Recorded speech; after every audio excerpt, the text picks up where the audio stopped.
Assalamualaikum warahmatullahi wabarakatuh. Para wargi netizen kaum dangu sadayana patepang dangu deui sareng dongeng Sunda ti Capruk Radionet.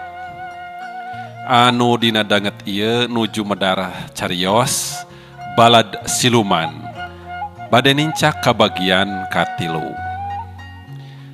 Para wargi netizen sadayana carios Balad Siluman ieu teh karangan Kang Rudiyan Syah.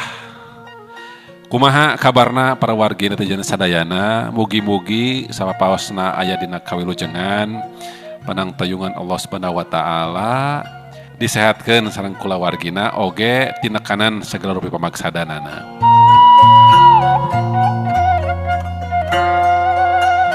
Tekendat simkuring ngaturkeun nuhun ka para wargi netizen sadayana anu parantos sindang ka ieu kanal, parantos muter konten-kontena, mugi-mugi katampi sumawonten ka anu parantos subscribe, ka anu parantos nge-share, nge-like sareng anu parantos komentna, ngaturkeun nuhun mugi-mugi teras manco dina ieu kanal.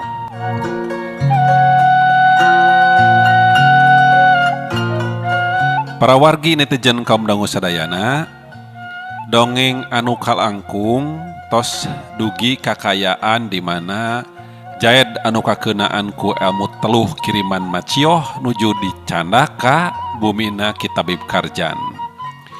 Nah, kumaha terasna ieu carios mangga urang lajengkeun. Nanging sateu acana bade aya anu ngalangkung. Mangga kapayun. 2, 3, 4.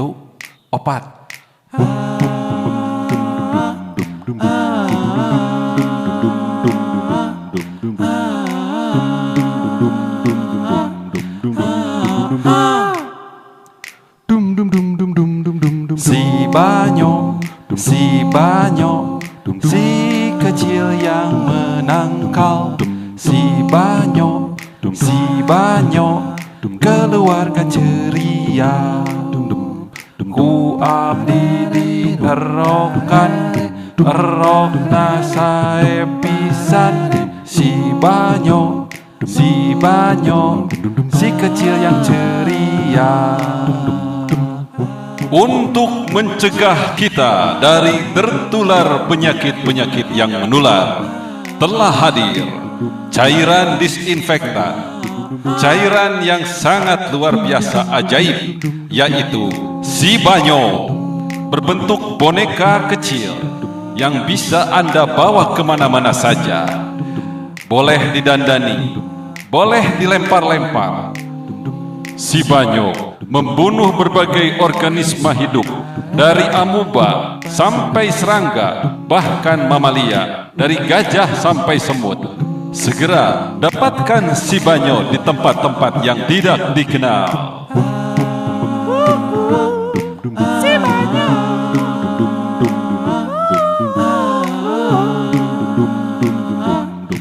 Si Banyo.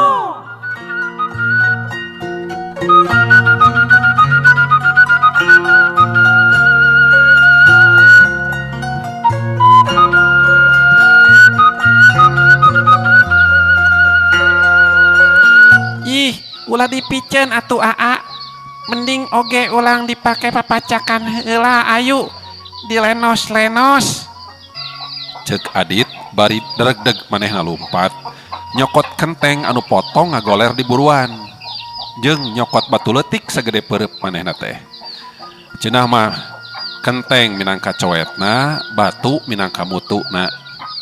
Nya der wae harita eta tarasi teh dipake anyang papasakan kuduaan tanpa aya perasaan naon-naon. Tapi harita lamun segerandi anu manggihan eta tarasi, geus pasti eta tarasi teh meureunnan bakal langsung dipiceun moal diantapkeun kitu wae ku Randi. Bari pasti bakal langsung dikiihan heula nyaeta sangkan camal pangaruhna moal nerap ilmu guna-gunana. Ngan nyaeta ari aran-aran budak mah nyaho dinaon. Jongjon we harita anteng arulin duaan. Saeutik ge puguh memang teu mikirkeun kana pibahayaeun.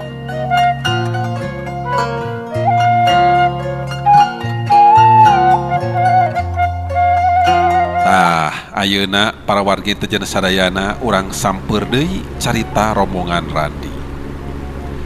Harita Randi geus tepi ka tempat anu dituju nyaeta ka wewengkon desa Cimuncang, tempat dumuk matuhna Kitabib Karjan. Anu kabeneran keur aya nyampak di pipir imahna, keur ngampihkeun hayamna ka kandang arek terus dipeutingkeun.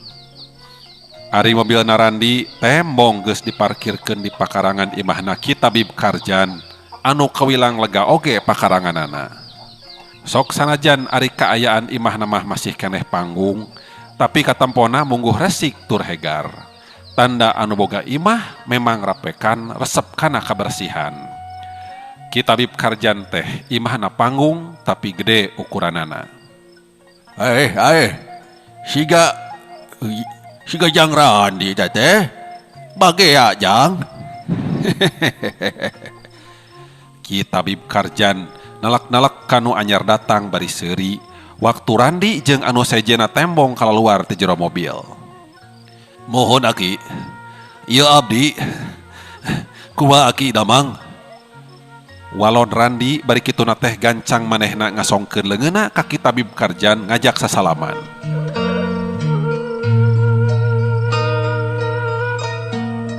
Usman, Halimah katut Kartika oge sarua harita ngarasongkeun leungeunna masing-masing ngajak sasalaman ka Kitabib Karjan sarua rengkuhna. Bari jeung langsung ngawaranohkeun ngaran dirina masing-masing. Alhamdulillah Jang Randi. Ayeuna kitu uguh nuju sehat walafiat teu kirang naon-naon ieu teh. Namun ayeuna Jang Randi aya sumping ka dieu. Pastina oge bari jeung nyandak jalmi anu nuju teu damang wales panginten. Kinten-kintena nasaha nu teu damangna teh Jang Randi? Ceuk Kitabib Karjan Malik tumanya. Sumuhun Aki laras pisan ieu teh. Nu ieu teh abdi pangna aya dongkap ka dieu teh lantaran ngahaja ngabantun pun rayi anu nuju teu damang wales. Sacara ngadadak Aki. Wengi kamari sareng susuganan we atuh Aki. Salira Aki bakal kersa ngalandongan pun rayi anu nuju teu damang wales. Matak dinten ieu ge ngahaja ku abdi dibantun ka dieu. Jawab Randi Daria. Ulu mana jalmina Jang Randi? Cobi ningal Aki panyawat naon cenah? Ceuk Kitabib Karjan penasaran. Oh, mangga Ki. Mangga Ki. Mangga urang tinggal. Palide Ki. Dina mobil kalasan. Mangga.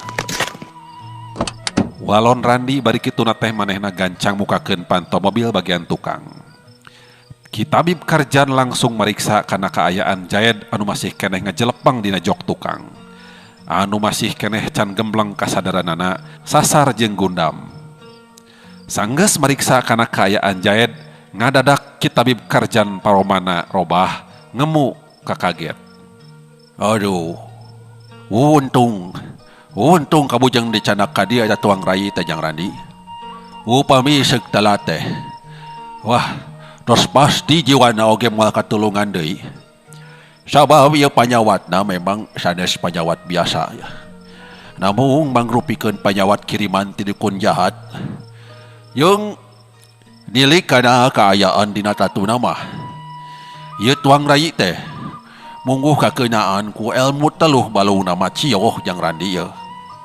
Kitabib Karjan anu memang umurna geus kolot, geus weureuh seubeuh ku pangalaman dina hal katabibanana, nyaho kana rupa-rupaning panyakit anu memang pangaruhna tina ilmu teluh. Ari pangawakan Kitabib Karjan nyaeta rada geumeuyeuk jeung lintuh.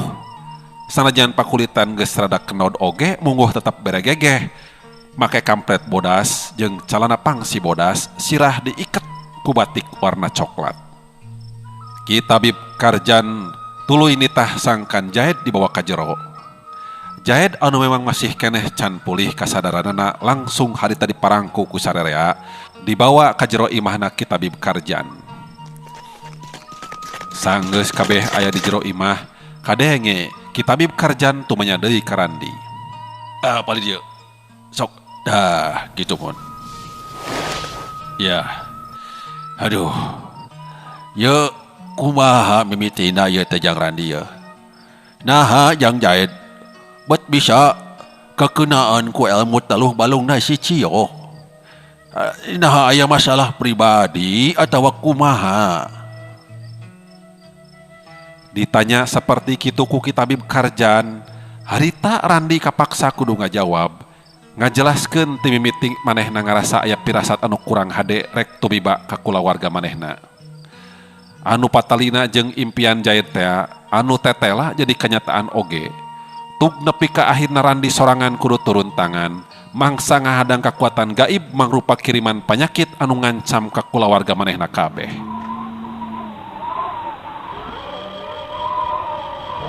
Harita Randi bisa ningali ayana gulungan seuneu warna beureum ti awang-awang nyirorot ka handap tur lempeng arek turun nutup ka palebah suhunan imahna Jaid jeung imah manehna. Ku kituna Randi gancang ngarawut taneuh garing bari babacaan. Taneuh garing terus dibagi dua sawareh dibikeun ka Jaid dikepeulkeun. Jaid, ayo bawa ieu taneuh garing ke gancang. Bawa ieu. Sarta gawat aurkeun ieu taneuh garing teh kana luhureun suhunan imah Jaid. Ulah disesakeun. Ngara kekuatan jahat anu ngancam ka urang. Susukeunan bisa kahadang ku urang duaan Jaid. Sumuhun. Siap Kang. Tembah Jaid bari lumpat. Mur taneuh garing anu dikepeul ku Randi geus leuwih teu heula diaurkeun ku Randi kana luhureun suhunan imah manehna. Sedengkeun harita Jaid rada telat puguh imahna rada anggang, ngajadikeun Jaid kudu lulumpatan. Sarta samemeh Jaid bisa ngawurkeun taneuh garing kana luhureun suhunan imah manehna, ngadadak awak Jaid jadi doyong ka hareup. Bru nangkuban teu inget di bumi alam. Waktu kekuatan gaib nama Cioh tetela langsung mampu nyurup asup kana warugana anu terus rubuh teu inget di bumi alam. Randi harita keur usaha satekah polah manehna nahan kekuatan gaib anu terus maksa rek asup kana ragana. Nyingkirkeun ilmu teluh mangrupa ilmu kiriman anu sarua rek ngancam kana jiwana.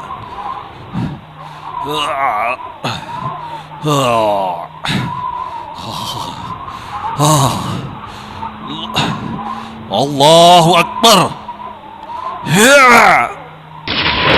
Gulungan seuneu warna beureum langsung buyar, nembrag kana tangkal cau nepi ka merengkel bari tutung. Kadenge sorat tangkal cau anu ngajeos tur merepet jaba langsung tutung siga anu kabeuleum bae.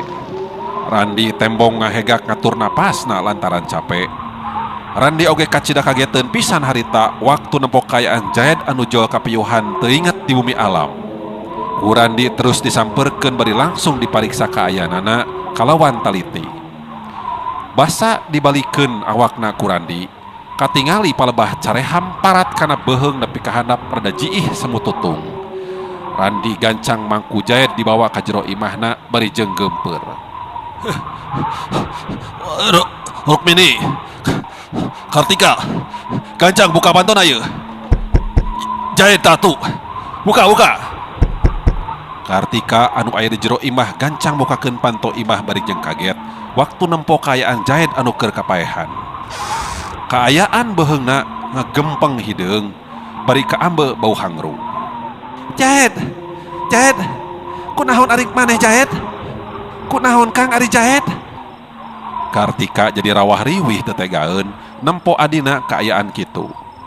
Komo Rukmini mah langsung harita ngagaur ceurik lantaran teu tegaeun nempo salakina anu tatu. Tatanggana anu memang dareukeut waktu ngadenge kana sora anu ngacerit harita langsung daratang narempo. Kabeh ngarasa kaget jeung watir waktu nempo kaayaan Jaid anu keur teu sadar. Ku sakabeh jalma anu aya dirinya bisa kaambe, bau hangru mebek di jero eta imah.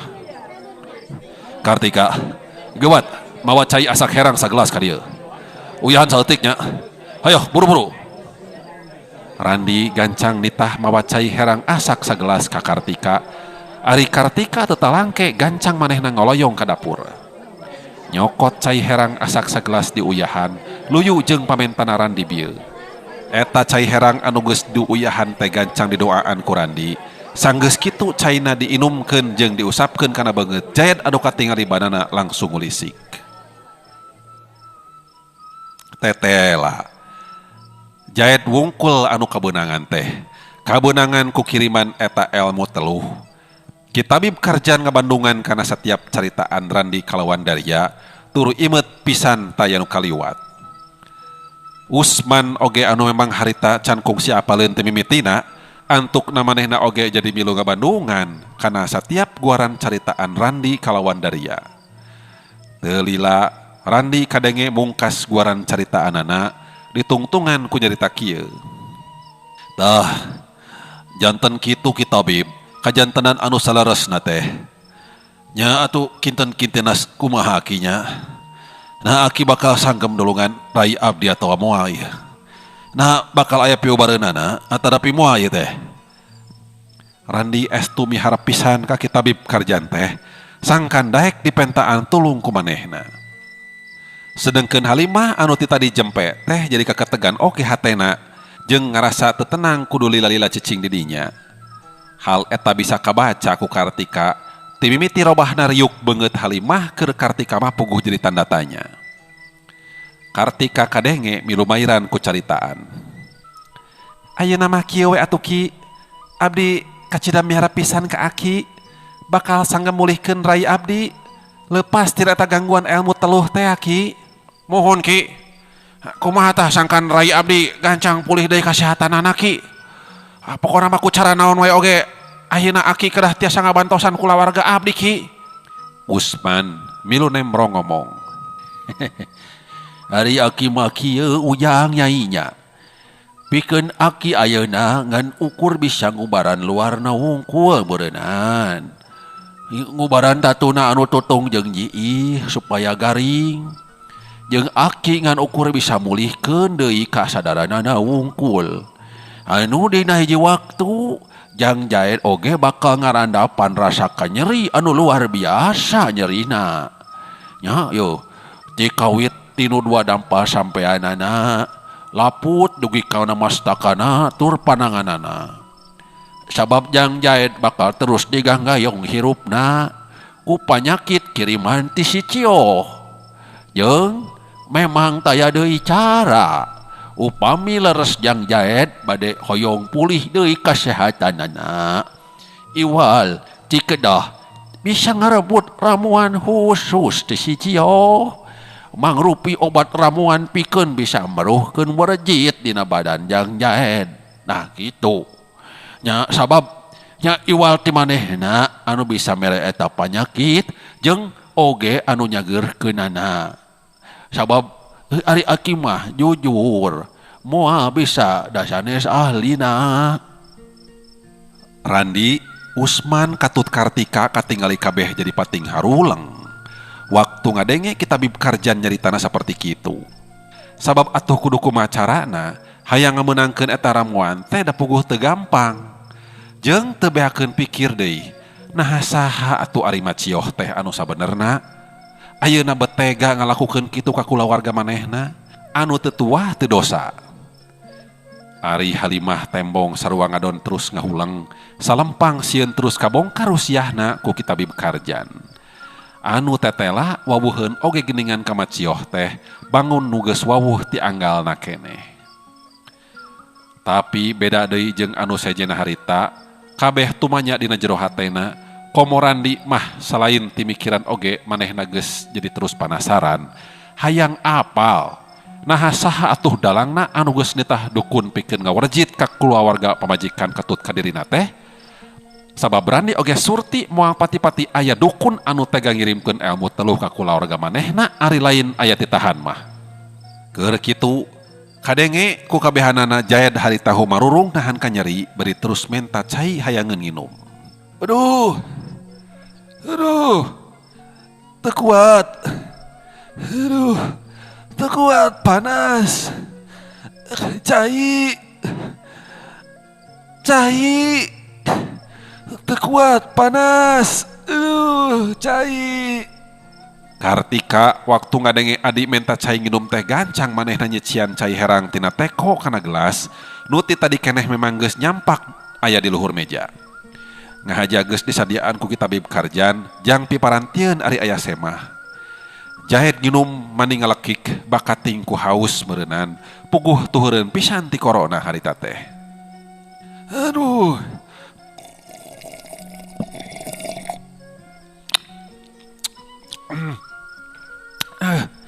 Aduh. Jeung aya carangka sagala nalahunan ieu teh. Kadeui we atuh ngarit mah Rukmini.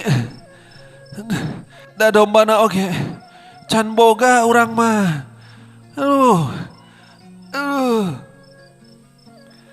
Jaed sanggeus nginum teh jonyor weco we sasar ngomong teu pararuguh ari awakna tetep ngagoler harita teh da puguh teu bisaeun cengkat.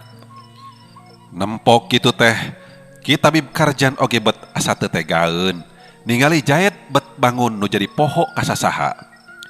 Pagawean nangan sasar jeung menta cai nginum lantaran panas nyebret pangaruh tinu tatu. Usman huntuna tembong kekerot tuluy manehna ngomong dina sikap anu ambek. Lamun seuk apa mah saha jelemana anu geus tega nitah dukun pikeun delekah ka kulawarga aing rek dipaehan oge ku aing ayeuna keneh oge rek dikade ku aing jeung dukun-dukun asa kalian syah bohongan adi aing ayeuna jadi kieu. Ceuk Usman kalepasan cumarita anu memang moal apaleun manehna mah deui yen jalma anu boga dosana teh nyaeta pamajikanna keneh sorangan anu harita hatena tuluy ngagebeg bari jeung ngagerentes. Dasar salaki nurus tunjung sia maknya lamun nyaho teh maneh aing jalma anu nitah matsioh dukun sakti nitah delekah ka keluarga maneh nah arek terus dikade kitu dasar kasebelahan sia. Sedengkeun Kitabib Karjan ningali Usman kitu teh manehna terus mere wejangan ka Usman nyarek sangkan ulah kaburu teuing ku nafsu. Ih, ulah kitu Jang Usman. Ulah sok kagugu ku nafsu. Sing sabar we tur ikhlas. Ulah aya pikiran arek dendam nya kade. Puguh matak nambahan cilaka teh. Astagfirullahaladzim. Mohon aki punten nambe abdi kalapasan. Nya malum atuh saha nu ridho lamun anu jadi dulur di kakaya ku batur. Ya buat abdi oge anu jadi lanceukna. Tara kumaha niki? Sumuhun Jang, sumuhun kan tenan. Ngartos aki oge sareng ngamaklum nyakeun ayeuna mah Jang Usman sing sabar heula sabab ayeuna ku aki arek dicobaan Jang Jaid teh. Arek diubaran ku aki. Mohon aki, nuhun.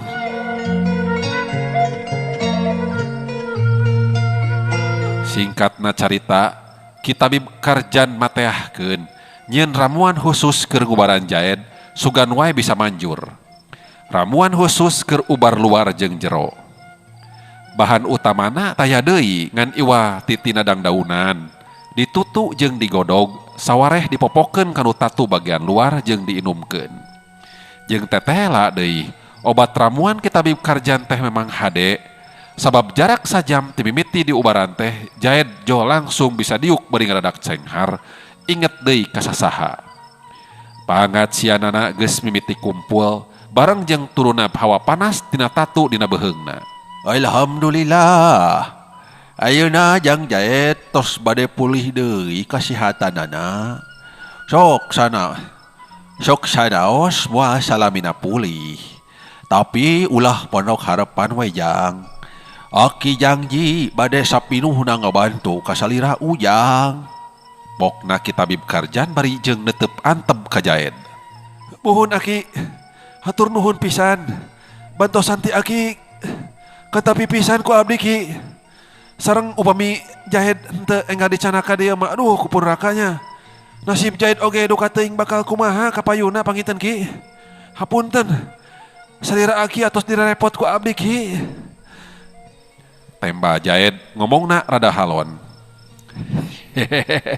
Sumuhun Jang Jaed. Angguran aki kudu dihampura ku ujang. Sabab aki rumasa teu bisa mulihkeun Jang Jaed sacara sapinuhna. Ngan ukur bisa ngubaran luarna wungkul aki teh. Teu bisa ngubaran secara batin. Aki teh rumasa teu bisa. Mohon aki teu sawios-wios. Bet sakieu oge tos langkung dicekap Ki. Cek Usman anu harita nembalan sabab Jaid can kuateun lila ngobrol. Ki, ya margi waktos memang tos bade magrib ya teh. Panginten abdi sadaya sejak wangsul heula ya teh. Hatur nuhun pisan nya Ki, sakali deui hatur nuhun ya. Salira Aki dangat ayeuna atos kersa di waga waktos ku abdi sadaya Ki. Cek Randi milumairan ku caritaan sakaligus rek terus pamitan. Sami-sami Jang Randi, sareng ke sugan Aki nu kaditu. Nya nyokot ramuan kasih cioh makan ku Aki wae. Sabab Aki bakal era nya yo. Lamun nepi ka teu bisa ngabantu teh sapinuhna ka kulawarga Jang Randi. Tembal Kitabib Karjan langsung ngomong nyanggupan arek nyokot ramuan ka Macioh. Sanajan Kurandi diulah-ulah oge, tetep wae arek indit sarta kekepehan mung dibere amplop Kurandi. Aya ditarima eta oge dipaksa.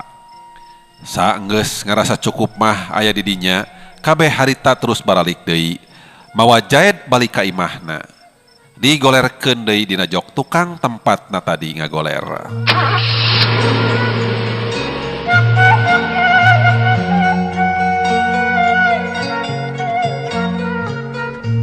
Sedengkeun Halimah anu memang tita dipikiranna marung kaut teh taya katenangan, harita jadi rada ngemplong oge hatena.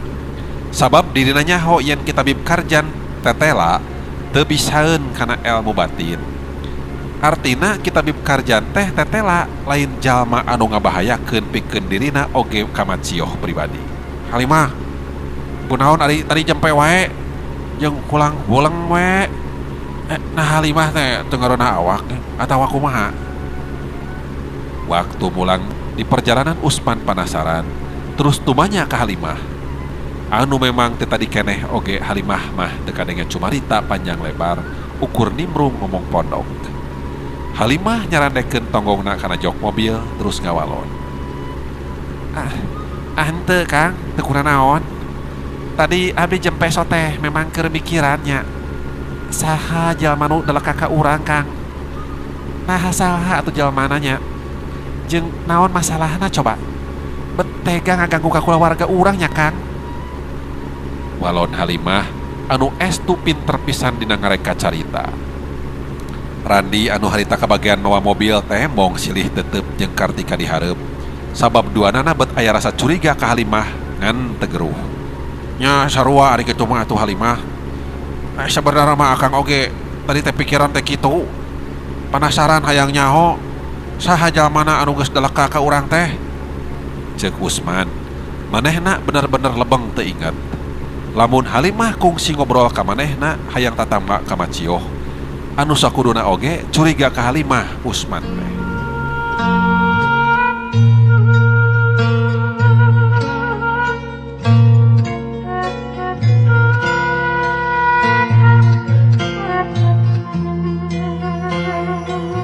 Peuting harita Jaid ngahaja Kurandi cenah mondok deui di imahna sabab nunggu waktu pikeun Jaid bisa pulih deui ka kaayaanna nu sabihara-sabihari. Ngan waktu Rukmini nyelang heula indit ka imahna maksudna pikeun nutup-nutupkeun hordeng jeung jandela kamar sarta ngoncian panto imah. Manehna kaluar tur ngarasa heran jeung kaget waktu nempo aya tarasi mayakpak di buruan imahna saruntuy. Malah sawareh geus aya nu barolong palastikna tarasina bahe tapak gegel ucing. Naha bet jadi loba tarasi mayak di buruan ieu teh. Da mustahil ari aya nu balalanja mah da jalma buguh tara aya nu ngalewat ka dieu. Aneh. Aduh, punduk aing oge bet asa pating puri ding kieu deui ieu. Nikeung. Ceuk Rusmini anu memang teu boga hate goreng ka batur. Manehna mah tarasu udon ka batur komo jail mah. Teu ieu curiga tarasi teh gancang dipicieun kana tong sampah ku Rukmini. Sedengkeun anu masih keneh mayakpak dina luhur taneuh harita gancang disapukeun ku Rukmini tapi kalenang. Rukmini balik deui ka imahna Randi, tuluy galecok nyaritakeun dirina mangsa manggihan tarasi teh saruntuy di buruan. Halimah mah harita jadi rada bareubeubeureum pipina teh. sabab rumasa dirina anu memang geus nenden tarasi di buruan imahna Jaed. Harita mah Halimah henteu loba teuing nyarita, maneh nangan ukur ngabandungan wungkul kanu keur ngalobrol. Imahna Randi teh memang cukup lega rohanganana, kamarna aya kana 4 rohanganana. Tapi peuting harita mah kabeh sararea teh ngahaja ngalampar di tengah imah maturan nu gering. Irfan budak teh memang geus rada pelag caritana. Sanajan rada cadel-cadel oge nyaritana mah buguh bisa kaharti ku sararea oge. Jeung ku kapolosanana eta budak teh mungguh jadi jujur ngomong saujratna tanpa aya nu dikilungan. Sedengkeun ari Adit mah adina harita geus pangheulana sare tibra. Irfan oge sami Pak. Tadi teh kamali Ipan ningal aya talasi di buluan bumi Bapa Pak. Ngadenge Irfan nyarita kitu, kabireungeuh Randi jadi kaget. Kabeh merhatikeun ka Irfan. Di barung jeung panasaran harita Randi terus tumanya ka Irfan ku cara ngobrol ka budak. Oh, kitunya. Irfan, laras eta teh. Irfan ninggal aya tarasi di buruan bumi Bapak. Laras Bapak. Kamari Irfan ningal aya talasi di buluan bumi Bapak. Tembal Irfan bari tetep dina tingkah bubudakeunana. Di mana teteh? Di buruan belah mana Irfan? Randi beki penasaran, nyeleser ka kaayaan. Di pipil Pak, ceket kemang elos. Tadi sadayana atos di lenose Pak. Diangge anyang-anyangan papacakan ku Ipan salang Adit. Randi gancang muru keluar, muru ka pipir imahna tempat anu disebutkeun ku Irfan bieu. Barang tepi ka eta tempat, breh.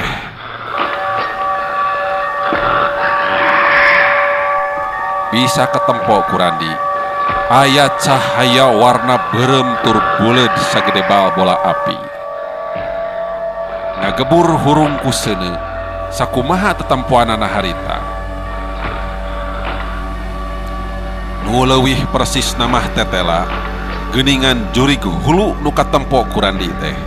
Keur atok-atokan nembongkeun huntuna anu estu rangeteng tur seukeut baradag siga huntu ragaji bae.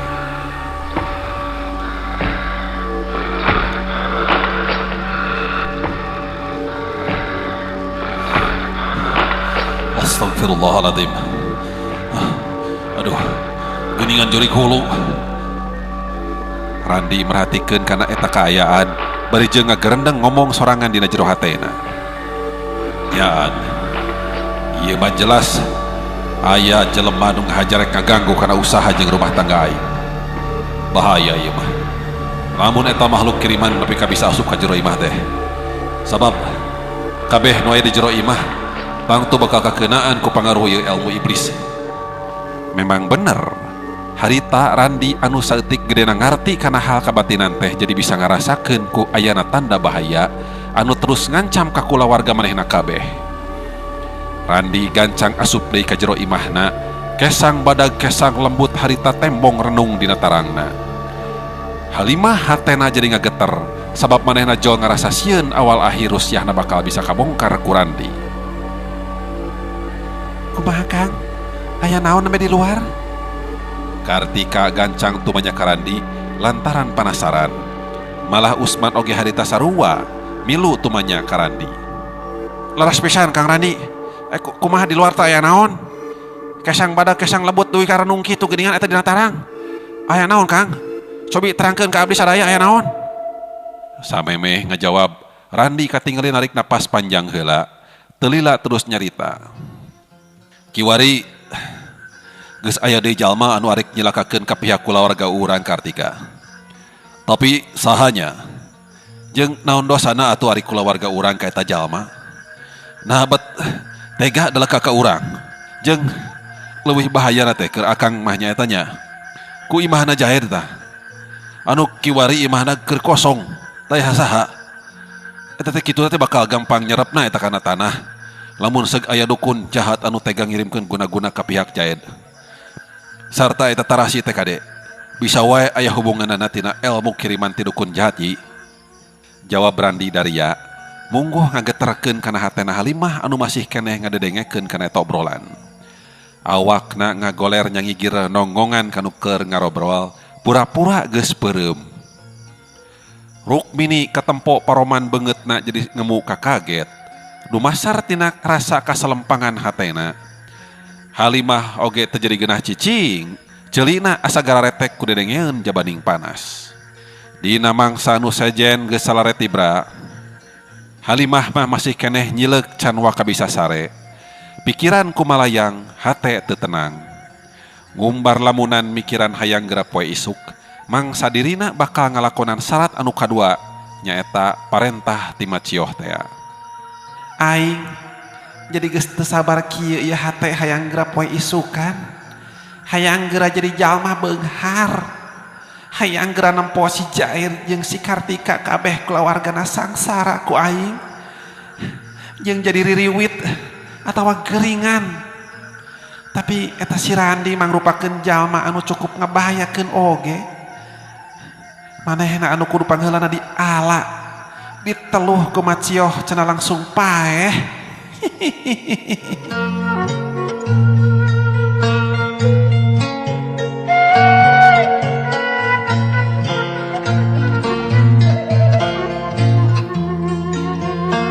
Isukna kira-kira wanci haneut poyan, Usman jeung Halimah bareng pamitan. Arek baralik ka lembur manehna. Usman tembong deku gigireun ranjang anu dipake sare ku Jaed, bari pok nyarita. Jaed, akang mulang heula nya Jaed. Sabab akang rek ngageuskeun heula paculeun itu teh. Cinggera cagernya, tong kateterusan. Jaed anu masih keneh laleuleus teh awakna kadenge ngawalon meueusan. Mohon Kang, cing ati-ati di jalana. Nuhun pisan Kang. Salira akang tos mondokan Jaed dina wengi tadi. Jeung teu sangka ayeuna abdi bakal ngalaman nasib seperti kieu Kang. Ceuk Jaed semu ngarahu. Cing sabar we Jaednya. Mudah-mudahan cing geura cager. Sakedeung deui ke tabib karjan bakal aya datang ka dieu. Mari mawa ramuan teh. Rukmini, akang mulang heula nya. Sabab akang teu bisa ngabantu leuwih ti kieu kanu jadi adi ye hampura ye. Wios Kang Usman, angguran mah abdi kacidang nuhunkeunana pisan kana kabela akang jeung teteh di dieu. Oge ka teh Kartika nya ka Kang Randi. Hapunten ku abdi kaheurinan. Ih, tong ka mana wae ayi nyarios teh. Da teteh jeung Kang Randi mah salaku anu jadi lanceuk, geus jadi kewajibanana. Pikeun ngabela kanu jadi adi, tong ngarasa tumarumpang atawa kagok. Da sidik ieu teh imah lanceuk apaan? Nya anggap we ieu teh imah sorangan. Cing tenang, tong loba pikiran. Walon Kartika anu memang gumela pisan kanu jadi adi. Es tuning nyaah lain populasan lir ibarat rasa kanyaah indung kanu jadi anak.